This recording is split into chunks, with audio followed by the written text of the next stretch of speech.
আসসালামু আলাইকুম সবাইকে। আজকে অনেকেরই একটা পছন্দের রেসিপি নিয়ে চলে আসলাম। আজকে তৈরি করব ট্যাংরা মাছের তেল ঝাল। তো চলুন দেরি না করে শুরু করা যাক।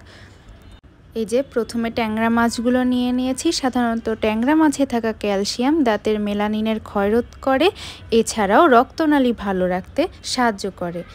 মাছে দেওয়ার জন্য পেঁয়াজ কুচি করে নিয়েছি, ঝাল ফালি করে নিয়েছি, রসুন কুচি করে নিয়েছি এবং টমেটো কেটে নিয়েছি। আর এদিকে ধনেপাতাগুলো কুচি করে নিয়েছি।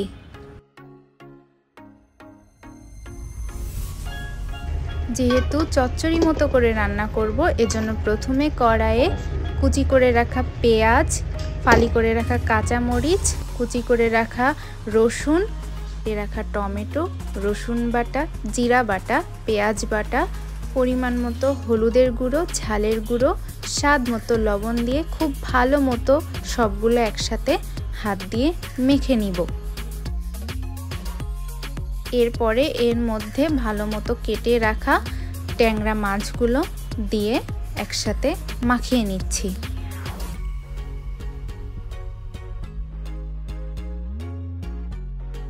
খুব ভালো মতো মাখানো শেষ। এখন এর মধ্যে পরিমাণ মতো তেল দিয়ে নিচ্ছি।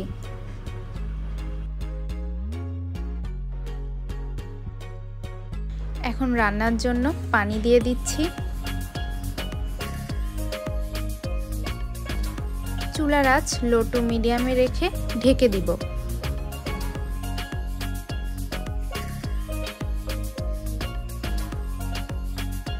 দেখুন কি সুন্দর তেল উঠে এসেছে। ঝোল অনেকটাই শুকিয়ে এসছে। এ পর্যায়ে কুচি করে রাখা ধনেপাতাগুলো দিয়ে দিচ্ছি। ধনেপাতা সহ কিছুক্ষণ ফোটানোর পরে নামিয়ে নেওয়ার আগ দিয়ে ভাজা মশলা দিয়ে নামিয়ে নিব। এ পর্যায়ে নামিয়ে নিচ্ছি।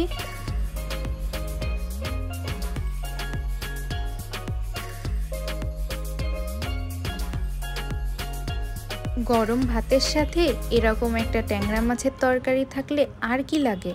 ব্যাস তৈরি হয়ে গেল ট্যাংরা মাছের তেল ঝোল। এরকম আরও রেসিপি পেতে অবশ্যই ইউটিউব চ্যানেলটি সাবস্ক্রাইব করবেন, পাশে থাকা বেল আইকনটি ক্লিক করবেন এবং ফেসবুক পেজটি ফলো দিয়ে পাশে থাকবেন। এবং আর কি ধরনের রেসিপি চান অবশ্যই কমেন্ট বক্সে জানাবেন। ধন্যবাদ।